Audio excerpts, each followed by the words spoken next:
Hi friends, ആർഫറയുടെ weekend എപ്പിസോഡിലേക്ക് എല്ലാവർക്കും സ്വാഗതം. ലോകരാജ്യത്തെമ്പാടുമുള്ള സ്റ്റോക്ക് മാർക്കറ്റുകൾ, അതിൻ്റെയൊക്കെ ഗ്രോത്ത് എന്ന് പറയുന്നത് നമുക്കറിയാം എപ്പോഴും ഒരേപോലെയല്ല അത് വളരുന്നത്. ചില സമയങ്ങളിൽ ഇന്ത്യൻ മാർക്കറ്റ് നിശ്ചലമായി നിൽക്കുമ്പോൾ US മാർക്കറ്റ് കുതിച്ചുയരുന്നത് കാണാം. ചിലപ്പോൾ US മാർക്കറ്റ് ഇടിയുമ്പോൾ ഏഷ്യൻ മാർക്കറ്റുകൾ നല്ല പെർഫോമൻസ് കാഴ്ചവെക്കുന്നത് കാണാം. അപ്പോൾ ഇത്തരത്തിൽ ഇൻ്റർനാഷണൽ ആയിട്ടുള്ള സ്റ്റോക്ക് മാർക്കറ്റുകളുടെ പെർഫോമൻസ് ഏതെങ്കിലും ഒരു ഘട്ടത്തിൽ വലിയ തോതിൽ കുതിച്ചു ചാടുമ്പോൾ അവിടെ നമുക്ക് നമ്മുടെ ഇൻവെസ്റ്റ്മെൻറ്റ് പ്രയോജനപ്പെടുത്താവുന്ന രീതിയിലുള്ള ഇൻവെസ്റ്റ്മെൻറ്റ് ഓപ്പർച്യൂണിറ്റി നിലവിൽ അവൈലബിൾ ആണ്. ഇപ്പോൾ ഇന്ത്യയിൽ ഒരു സാമ്പത്തിക മാന്ദ്യമോ മാർക്കറ്റ് ക്രാഷോ ഉണ്ടാകുമ്പോൾ തീർച്ചയായിട്ടും നമ്മുടെ മൊത്തം നിക്ഷേപത്തെ അത് ബാധിക്കും. എന്നാൽ നമ്മുടെ പോർട്ട്ഫോളിയോയിൽ ചെറിയൊരു ഭാഗം അമേരിക്ക, യൂറോപ്പ്, ഏഷ്യൻ മാർക്കറ്റുകളിൽ ഡൈവേഴ്സിഫൈ ചെയ്തുകൊണ്ട് നിക്ഷേപിച്ചിരുന്നെങ്കിൽ നമ്മുടെ മാർക്കറ്റ് മോശം പ്രകടനം നടത്തിയാൽ പോലും ഗ്ലോബൽ മാർക്കറ്റിലുള്ള നേട്ടം നമ്മുടെ പോർട്ട്ഫോളിയോയിൽ ഒരു പോസിറ്റീവ് ഇമ്പാക്റ്റ് ഉണ്ടാക്കും. അതുകൊണ്ടാണ് ഡൈവേഴ്സിഫിക്കേഷനെ കുറിച്ച് സംസാരിക്കുമ്പോൾ ജോഗ്രഫിക്കൽ ഡൈവേഴ്സിഫിക്കേഷനെ കുറിച്ച് നമ്മൾ സംസാരിക്കുന്നത്. അപ്പോൾ നമ്മുടെ മൊത്തം പോർട്ട്ഫോളിയോയുടെ ഒരു 10 to 15% വരെ ഇത്തരം ഗ്ലോബൽ ഫണ്ടുകളിലേക്ക് മാറ്റിവെക്കുന്നത് തീർച്ചയായിട്ടും ഒരു പോർട്ട്ഫോളിയോയ്ക്ക് നേട്ടവും സുരക്ഷിതത്വവും നൽകുന്ന ഒരു കാര്യമായിരിക്കും. അപ്പോൾ ഇന്ത്യൻ ഇൻവെസ്റ്റേഴ്സിന് ഗ്ലോബൽ മാർക്കറ്റിൽ നിക്ഷേപം നടത്തുന്നതിനായിട്ട് വിവിധ തരത്തിലുള്ള അന്താരാഷ്ട്ര മ്യൂച്വൽ ഫണ്ടുകൾ ലഭ്യമാണ്. അത്തരത്തിൽ അതിൻ്റെ ജോഗ്രഫിക്കൽ പ്രത്യേകതകൾ കൊണ്ടും ഇൻവെസ്റ്റ്മെൻറ്റ് രീതിയുടെ അടിസ്ഥാനത്തിലും പല കാറ്റഗറികളിലായിട്ട് നമുക്കത് കാണാം. ഒന്ന് വിദേശ രാജ്യങ്ങളിലെ ബ്രോഡ് മാർക്കറ്റ് ഇൻഡെക്സ് ഫണ്ടുകളാണ്. അപ്പോൾ ഏതെങ്കിലും പ്രത്യേക രാജ്യത്തിൻ്റെ അവരുടെ പ്രധാനപ്പെട്ട ഇൻഡെക്സുകൾ അതേപടി പിന്തുടരുന്ന ഫണ്ടുകളാണിത്. ഉദാഹരണത്തിന് S&P 500 index fund, Nasdaq 100 index fund, ഇതൊക്കെ അത്തരത്തിലുള്ള മ്യൂച്വൽ ഫണ്ടുകളാണ്. മറ്റൊന്ന് ഏതെങ്കിലും ഒരു പ്രത്യേക രാജ്യത്തിൻ്റെയോ അല്ലെങ്കിൽ ഒരു പ്രത്യേക പ്രദേശത്തിൻ്റെയോ മാർക്കറ്റിനെ മാത്രം ലക്ഷ്യമിട്ടുകൊണ്ട് നിക്ഷേപിക്കുന്ന രീതിയാണ്.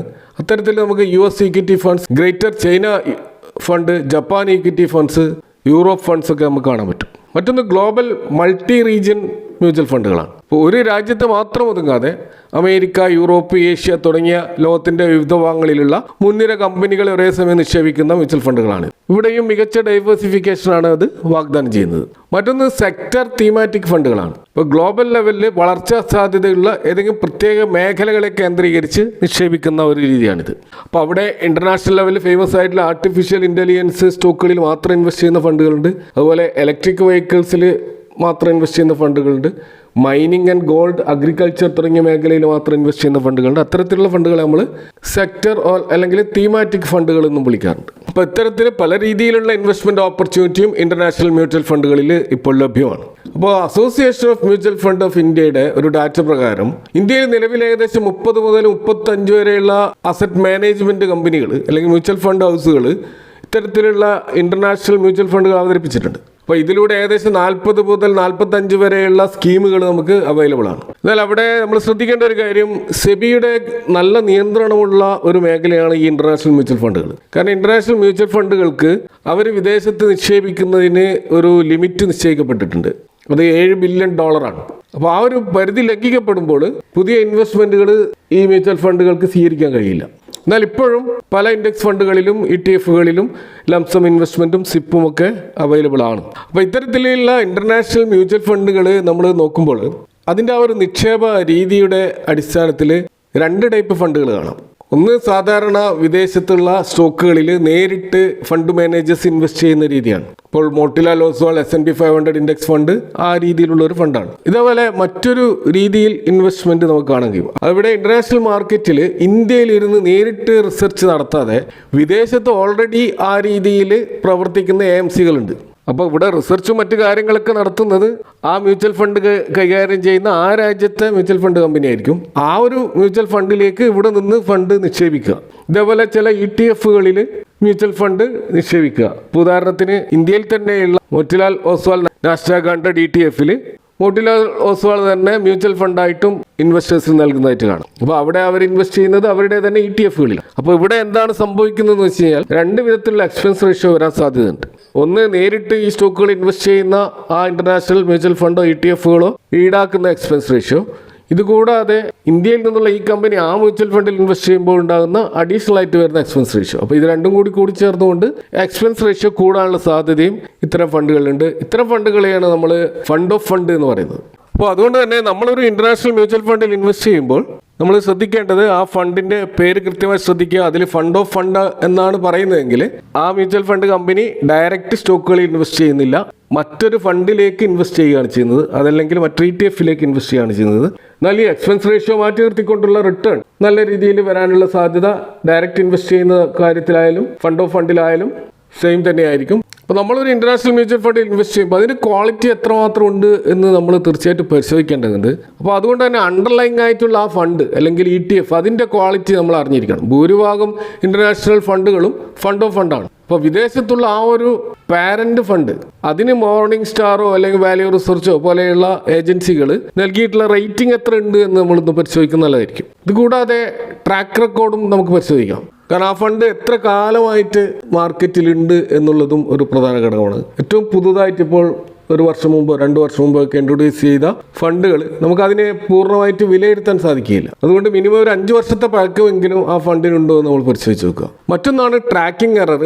അപ്പോൾ നമ്മൾ തിരഞ്ഞെടുക്കുന്ന ഇൻഡെക്സ് ഫണ്ടോ അല്ലെങ്കിൽ അതിൽ നിക്ഷേപിക്കുന്ന ഫണ്ട് ഓഫ് ഫണ്ടോ അത് കൃത്യമായിട്ട് ഒറിജിനൽ ഇൻഡെക്സിനെ അല്ലെങ്കിൽ ഒറിജിനൽ ഫണ്ടിനെ ട്രാക്ക് ചെയ്യുന്നുണ്ടോ എന്ന് നമ്മൾ പരിശോധിക്കേണ്ടതുണ്ട്. ഇപ്പോൾ പലപ്പോഴും ഒരു ട്രാക്കിംഗ് എറർ ഉണ്ടാവാറുണ്ട്. ഒരു ട്രാക്കിംഗ് എറർ സ്വാഭാവികമാണ്. ഇപ്പോൾ ഒരു ഇൻഡെക്സിൽ വരുത്തുന്ന ചേഞ്ചസ് വളരെ പെട്ടെന്ന് മ്യൂച്വൽ ഫണ്ടിന് അതേപോലെ അവരുടെ ഹോൾഡിംഗ് ഒക്കെ വിറ്റിട്ട് വീണ്ടും പുതിയ വാങ്ങുക എന്ന രീതിയിലുള്ള ഒരു റീബാലൻസിങ് അതൊരു വലിയ പ്രോസസ്സ് ആയതുകൊണ്ട് തന്നെ അവിടെ ട്രാക്കിംഗ് എറർ വരാം. ഈ ട്രാക്കിംഗ് എറർ സ്വാഭാവികമാണെങ്കിൽ അത് എത്രത്തോളം കുറവാണോ അത്രത്തോളം ആ ഫണ്ടിൻ്റെ ക്വാളിറ്റി മികച്ചതാണ് എന്ന് നമുക്ക് മനസ്സിലാക്കാം. അതുപോലെ നമ്മൾ സാധാരണ ഏതൊരു മ്യൂച്വൽ ഫണ്ടിലും പരിശോധിക്കുന്നത് പോലെ ചില പ്രധാനപ്പെട്ട റേഷ്യോകളുണ്ട്. ഒന്ന് ഷാർപ്പ് റേഷ്യോ, അതായത് എടുക്കുന്ന റിസ്കിനോട് എത്രത്തോളം ലാഭം തരുന്നുണ്ട് എന്ന് പരിശോധിക്കുന്ന റേഷ്യോ ആണ് ഷാർപ്പ് റേഷ്യോ. മറ്റൊന്ന് ആൽഫ, അതായത് ബെഞ്ച് മാർക്കിനേക്കാൾ എത്ര നന്നായിട്ട് പോസിറ്റീവ് റിട്ടേൺ ഇത് ക്രിയേറ്റ് ചെയ്യുന്നുണ്ട് എന്നതാണ് ആൽഫ കൊണ്ട് ഉദ്ദേശിക്കുന്നത്. അതുപോലെ തന്നെ സ്റ്റാൻഡേർഡ് ഡീവിയേഷൻ, എത്രമാത്രം വളറ്റയിലാണ് ഈ ഒരു ഫണ്ട് തുടങ്ങിയ കാര്യങ്ങളൊക്കെ നമ്മൾ സാധാരണ ഏതൊരു ഇന്ത്യൻ മ്യൂച്വൽ ഫണ്ടിൽ ഇൻവെസ്റ്റ് ചെയ്യുമ്പോൾ ചെയ്യുന്ന കാര്യങ്ങളൊക്കെ ഈ ഫണ്ടിൽ നമുക്ക് പരിശോധിക്കാവുന്നതാണ്. മറ്റൊന്ന് ശ്രദ്ധിക്കേണ്ടത് ഈ ഫണ്ട് ഏതൊക്കെ കമ്പനികളിലാണ് നിക്ഷേപിച്ചിരിക്കുന്നത് എന്ന് നോക്കേണ്ടതുണ്ട്. കാരണം ഉദാഹരണത്തിന് US-ലെ ടെക്നോളജി ഫണ്ടുകളിൽ ഇപ്പോൾ ആപ്പിൾ, മൈക്രോസോഫ്റ്റ്, എൻവിഡിയ, ഗൂഗിൾ പോലെയുള്ള സ്റ്റോക്കുകളിലാണ് മേജർ ഇൻവെസ്റ്റ്മെൻ്റ് എങ്കിൽ മാർക്കറ്റ് ഉയരുമ്പോൾ നമുക്ക് നല്ല ലാഭം കിട്ടും. പക്ഷേ മാർക്കറ്റ് ഇടിയുമ്പോൾ വലിയ തകർച്ചയായിരിക്കും ആ ഒരു മ്യൂച്വൽ ഫണ്ടിൽ ഉണ്ടാവുക. അപ്പോൾ അതുകൊണ്ട് തന്നെ നമ്മുടെ ആ ഒരു റിസ്ക് പ്രൊഫൈൽ അനുസരിച്ചിട്ട് ഒരു കോൺസെൻട്രേറ്റഡ് പോർട്ട്ഫോളിയോ ആണോ അല്ലെങ്കിൽ ഡൈവേഴ്സിഫൈഡ് പോർട്ട്ഫോളിയോ ആണോ എന്നുകൂടി നമ്മൾ പരിശോധിക്കണം. അതുപോലെ നമ്മൾ സാധാരണ ഏതൊരു മ്യൂച്വൽ ഫണ്ടിലും പരിശോധിക്കുന്നത് പോലെ എക്സ്പെൻസ് റേഷ്യോ കഴിയുന്നതും കുറവുള്ള ഫണ്ട് സെലക്ട് ചെയ്യുന്നതായിരിക്കും ഏറ്റവും നല്ലത്. അതുപോലെ ഒരു ഫണ്ടിൻ്റെ 1 വർഷത്തെ റിട്ടേൺ മാത്രം നോക്കിക്കൊണ്ട് അതിൻ്റെ ക്വാളിറ്റി നമ്മൾ വിലയിരുത്തരുത്. ഇതൊരു 3 വർഷം മുതൽ 5 വർഷം വരെയുള്ള അതിൻ്റെ പ്രകടനം, അതിൻ്റെ ട്രാക്കിംഗ് എറർ, അതിൻ്റെ വിദേശത്തുള്ള മാതൃ ഫണ്ടിൻ്റെ ആ ഒരു ക്രെഡിബിലിറ്റി, ഇതൊക്കെ ഒത്തുനോക്കിക്കൊണ്ടുള്ള ഒരു തീരുമാനമായിരിക്കണം നമ്മൾ എടുക്കേണ്ടത്. ഇനി നമ്മൾ ഇന്ത്യൻ മാർക്കറ്റിൽ അവൈലബിൾ ആയിട്ടുള്ള പ്രധാനപ്പെട്ട പല കാറ്റഗറിയിലുള്ള ഇന്റർനാഷണൽ ഫണ്ടുകളൊന്ന് പരിശോധിച്ച് നോക്കാം. അപ്പോൾ ഞാൻ നേരത്തെ സൂചിപ്പിച്ചതുപോലെ 25 മുതൽ 35 വരെയുള്ള ഫണ്ട് സ്കീമുകൾ നമുക്ക് അവൈലബിൾ ആണെങ്കിലും അവിടെ നിന്ന് നമ്മൾ കുറച്ചുകൂടി മെച്ചപ്പെട്ട ഫണ്ടുകൾ ഫിൽട്ടർ ചെയ്യാൻ ശ്രമിച്ചു കഴിഞ്ഞാൽ അതിന് ചില മാനദണ്ഡങ്ങൾ അപ്ലൈ ചെയ്യാണ്. ഒന്ന് കഴിയുന്നതും ഫണ്ട് ഓഫ് ഫണ്ട് അല്ലാത്ത ഫണ്ടുകൾ കണ്ടുപിടിക്കാൻ ശ്രമിക്കുകയാണ്. അതുകൂടാതെ അതിൻ്റെ asset under management comparatively better ആയിട്ടുണ്ടോ എന്ന് നോക്കുക. അപ്പോൾ പല ഇൻ്റർനാഷണൽ മ്യൂച്വൽ ഫണ്ടിൻ്റെ ഒരു പ്രത്യേകത അവിടെ അസറ്റ് അണ്ടർ മാനേജ്മെൻറ്റ് വളരെ കുറവായിരിക്കും. പല ഫണ്ടുകളും 2020 ശേഷം വന്നിട്ടുള്ള പുതുതായിട്ട് ഇൻട്രൊഡ്യൂസ് ചെയ്യപ്പെട്ടതാണ്. അതുകൊണ്ട് തന്നെ ഇൻവെസ്റ്റേഴ്സ് അത്ര പെട്ടെന്ന് ഇത്തരം ഫണ്ടുകളിലേക്ക് ആകർഷിക്കപ്പെടാറില്ല. അതുകൂടാതെ എക്സ്പെൻസ് റേഷ്യോയും കുറച്ച് റീസണബിൾ ലെവലിലാണോ എന്നുകൂടി നമ്മൾ പരിശോധിക്കുന്നുണ്ട്.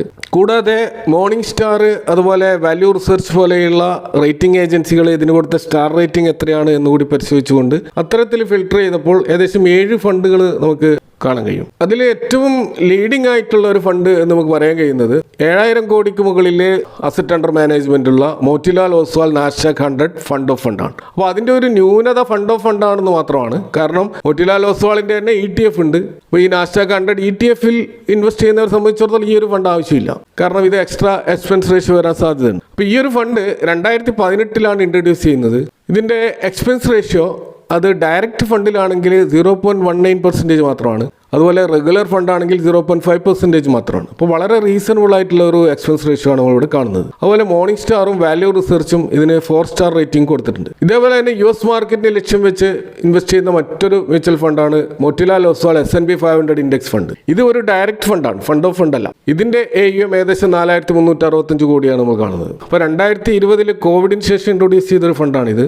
ഇതിന്റെ എക്സ്പെൻസ് റേഷ്യോയും ഡയറക്റ്റ് ഫണ്ടിൽ 0.44% ആണുള്ളത്. പക്ഷേ റെഗുലർ ഫണ്ടാണെങ്കിൽ 1.06% കുറച്ച് ഹൈ ആണെന്ന് കാണാം. മോർണിംഗ് സ്റ്റാർ 4 സ്റ്റാർ റേറ്റിംഗും അതുപോലെ വാല്യൂ റിസർച്ച് 3 സ്റ്റാർ റേറ്റിംഗ് കൊടുത്തിട്ടുള്ള ഒരു ഫണ്ടാണിത്. ഇതേപോലെ തന്നെ അമേരിക്കൻ മാർക്കറ്റ് ലക്ഷ്യം വെച്ചുള്ള മറ്റൊരു ഫണ്ടാണ് Kotak Nasdaq 100 fund of fund. ഇപ്പോൾ കൊഡാക്കിൻ്റെ ഈ ഒരു ഫണ്ടിൽ 3540 കോടിയുടെ ഒരു AUM ആണുള്ളത്. ഇപ്പോൾ 2021 ഇത് ഇൻട്രൊഡ്യൂസ് ചെയ്യുന്നത്, 5 വർഷമേ ആയിട്ടുള്ളൂ. ഇതിൻ്റെ എക്സ്പെൻസ് റേഷ്യോ വളരെ റീസണബിൾ ആണെന്ന് കാണാം. 0.22% ആണ് ഡയറക്റ്റ് ഫണ്ടിൻ്റെ എക്സ്പെൻസ് റേഷ്യോ. റെഗുലർ ഫണ്ടിൻ്റേത് 0.61% ആണ്. ഇവിടെ ഈ മോർണിംഗ് സ്റ്റാറും വാല്യൂ റിസർച്ചും 4 സ്റ്റാർ റേറ്റിംഗ് ഈ ഫണ്ടിന് കൊടുത്തിട്ടുണ്ട്. അമേരിക്കൻ മാർക്കറ്റിനെ ലക്ഷ്യം വെച്ചുള്ള മറ്റൊരു പ്രധാനപ്പെട്ട ഫണ്ട് മിറായ അസറ്റിൻ്റെ NYSE FANG plus ETF fund of ഫണ്ടാണ്. അപ്പോൾ ഇതൊരു ഫണ്ട് ഓഫ് ഫണ്ടാണ്. ഇവിടെ അവരുടെ തന്നെ ETF-ലാണ് ഇൻവെസ്റ്റ് ചെയ്യപ്പെടുന്നത്. അതായത് 1379 കോടിയാണ് അസറ്റ് അണ്ടർ മാനേജ്മെൻറ്റ്. ഇപ്പോൾ താരതമ്യേന അസറ്റ് അണ്ടർ മാനേജ്മെൻറ്റ് കുറവാണ്. ഇതും 5 വർഷം മാത്രം പഴക്കമുള്ള ഒരു ഫണ്ടാണ്. 2021 ഇൻട്രൊഡ്യൂസ് ചെയ്യുന്നത്. ഇവിടെയും എക്സ്പെൻസ് റേഷ്യോ വളരെ റീസണബിൾ ആണെന്ന് കാണാം. നേരത്തെ സൂചിപ്പിച്ച 3 ഫണ്ടുകളേക്കാൾ ഏറ്റവും കുറവ് എക്സ്പെൻസ് റേഷ്യോ ഈടാക്കുന്ന ഒരു ഫണ്ടാണിത്. 0.04% മാത്രമാണ് ഡയറക്റ്റ് ഫണ്ടിലുള്ള എക്സ്പെൻസ് റേഷ്യോ. അതേപോലെ റെഗുലർ ഫണ്ടാണെങ്കിൽ 0.46 മാത്രമേ ഉള്ളൂ. കൂടാതെ മോർണിംഗ് സ്റ്റാറും വാല്യൂ റിസർച്ചും ഇതിന് 5 സ്റ്റാർ റേറ്റിംഗ് കൊടുത്തതായിട്ട് കാണാം. അപ്പോൾ അങ്ങനെ നോക്കുമ്പോൾ എക്സ്പെൻസ് റേഷ്യോയുടെ കാര്യത്തിലായാലും റേറ്റിംഗിൻ്റെ കാര്യത്തിലായാലും ഏറ്റവും മികച്ചു നിൽക്കുന്നത് ഈ Mirae asset NYSE FANG plus ETF fund of ഫണ്ടാണ്. പക്ഷെ ഇവിടെ ആകെ ഒരു ന്യൂനത ഉള്ളത് ഇതിൻ്റെ അസറ്റ് അണ്ടർ മാനേജ്മെൻറ്റ് കമ്പാരിറ്റീവ്ലി കുറവാണ്. കൂടാതെ ഇതൊരു ഫണ്ട് ഓഫ് ഫണ്ടാണ്. അപ്പോൾ ഈ ഇന്റർനാഷണൽ മ്യൂച്വൽ ഫണ്ടുകളിൽ ഏറ്റവും പോപ്പുലർ ആയിട്ടുള്ളത് US മാർക്കറ്റിൽ ഇൻവെസ്റ്റ് ചെയ്യുന്ന ഫണ്ടുകളാണെന്ന് ഈ ഒരു ഫിൽട്രേഷൻ പ്രോസസ്സിൽ നിന്ന് നമുക്ക് മനസ്സിലാവുകയാണ്. ഇത് കൂടാതെ ചില ഏഷ്യൻ മാർക്കറ്റുകളിലെ ഫണ്ടുകളും പോപ്പുലറായിട്ട് വരുന്നതായിട്ട് നമുക്ക് കാണാം. അതിലൊന്ന് നിപ്പോൺ ഇന്ത്യ തായ്വാൻ ഇക്വിറ്റി ഫണ്ടാണ്. ഇതും 5 വർഷം മാത്രം പഴക്കമുള്ള ഫണ്ടാണ്. ഇവിടെ എക്സ്പെൻസ് റേഷ്യോ ഡയറക്റ്റ് ഫണ്ടിൽ 0.53% മാത്രമേ ഉള്ളൂ എങ്കിലും റെഗുലർ ഫണ്ടിൽ 1.48% ആണ്. അപ്പോൾ താരതമ്യേന US ഫണ്ടുകളെക്കാൾ എക്സ്പെൻസ് റേഷ്യോ കൂടുതലാണ് ഏഷ്യൻ ഫണ്ടുകളിൽ കാണുന്നത്. അപ്പോൾ ഈ നിപ്പോൺ ഇന്ത്യയുടെ ഈ ഒരു തായ്വാൻ ഇക്വിറ്റി ഫണ്ടിൽ മോർണിംഗ് സ്റ്റാറും വാല്യൂ റിസർച്ചും 4 സ്റ്റാർ റേറ്റിംഗ് ആണ് കൊടുത്തിട്ടുള്ളത്. അതുപോലെ തന്നെ നിപ്പോൺ ഇന്ത്യയുടെ ജപ്പാൻ ഇക്വിറ്റി ഫണ്ടും ഉണ്ട്.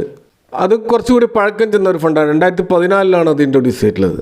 അവിടെയും എക്സ്പെൻസ് റേഷ്യോ താരതമ്യേന ഹൈ ആണെന്ന് കാണാം. 0.82 ആണ് ഡയറക്റ്റ് ഫണ്ടിലുള്ള എക്സ്പെൻസ് റേഷ്യോ. അതുപോലെ റെഗുലർ ഫണ്ടിൽ 1.76 ആണ് അതിൻ്റെ എക്സ്പെൻസ് റേഷ്യോ. അതുപോലെ മോർണിംഗ് സ്റ്റാർ ഇതിന് 4 സ്റ്റാർ റേറ്റിംഗ് ആണെങ്കിൽ വാല്യൂ റിസർച്ച് 3 സ്റ്റാർ റേറ്റിംഗ് ആണ് കൊടുത്തിട്ടുള്ളത്. അപ്പോൾ ഈ 2 ഫണ്ടുകളുടെയും ഒരു ന്യൂനതയായിട്ട് കാണുന്നത് അസറ്റ് അണ്ടർ മാനേജ്മെൻറ്റ് വളരെ കുറവാണ്. 620 കോടി മാത്രമാണ് തായ്വാൻ ഫണ്ടിലുള്ളത്, 460 കോടി മാത്രമാണ് ജപ്പാൻ ഫണ്ടിലുള്ളത്.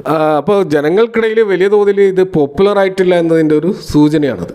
ഇപ്പോൾ US മാർക്കറ്റിന് പുറത്ത് ഉള്ള മറ്റൊരു ലീഡിംഗ് ആയിട്ടുള്ള ഒരു ഫണ്ട് നമുക്ക് കാണാൻ കഴിയുന്നത് DSPയുടെ വേൾഡ് മൈനിങ് ഫണ്ടാണ്. ഇപ്പോൾ തീമാറ്റിക് അല്ലെങ്കിൽ സെക്ടർ വൈസ് ഇൻവെസ്റ്റ്മെൻറ്റിൻ്റെ ആ ഒരു ഫണ്ട് കാറ്റഗറിയിൽ നമുക്ക് ഈ ഒരേ ഒരു ഫണ്ടാണ് നല്ല ക്വാളിറ്റി കാണിക്കുന്നത്. എങ്കിലും മിറായ അസറ്റിൻ്റെ AI ആർട്ടിഫിഷ്യൽ ഇൻ്റലിജൻസ് റിലേറ്റഡ് മറ്റൊരു ഫണ്ട് കൂടിയുണ്ട്. അതിൻ്റെ അസറ്റ് അണ്ടർ മാനേജ്മെൻറ്റ് വളരെ കുറവായതുകൊണ്ടാണ് ഇവിടെ പരിഗണിക്കാത്തത്. അപ്പോൾ ഇതിൻ്റെ ഒരു അസറ്റ് അണ്ടർ മാനേജ്മെൻറ്റ് 2530 കോടിയാണ്. അപ്പോൾ ഇത് വളരെ പഴക്കം ചെന്ന ഒരു ഫണ്ട് കൂടിയാണ്. 2009 ഇത് ഇൻട്രൊഡ്യൂസ് ചെയ്തിട്ടുള്ളത്. ഇതിൻ്റെ എക്സ്പെൻസ് റേഷ്യോ ഹൈ തന്നെയാണ്. 0.84% ആണ് ഡയറക്റ്റ് ഫണ്ടിലെ എക്സ്പെൻസ് റേഷ്യോ. റെഗുലർ ഫണ്ടുകളിൽ 1.42% ആണ് കാണുന്നത്. മോർണിംഗ് സ്റ്റാറും ഇതിന് 4 സ്റ്റാർ റേറ്റിംഗും വാല്യൂ റിസർച്ചും ഇതിന് 4 സ്റ്റാർ റേറ്റിംഗ് കൊടുത്തിട്ടുണ്ട്. അപ്പോൾ ഇത്തരത്തിൽ 7 ഫണ്ടുകളാണ് അപ്ലൈ ചെയ്തിട്ടുള്ള മാനദണ്ഡങ്ങളോട് യോജിച്ച് വരുന്നതായിട്ട് കാണുന്ന ഫണ്ടുകൾ. ഇവിടെയും നമ്മൾ ശ്രദ്ധിക്കേണ്ടത് US ഫണ്ടുകളിലാണ് പൊതുവെ എക്സ്പെൻസ് റേഷ്യോ കുറവ്. ഏഷ്യൻ മാർക്കറ്റിലുള്ള ഫണ്ടുകളിൽ എക്സ്പെൻസ് റേഷ്യോ കൂടുതലാണ്.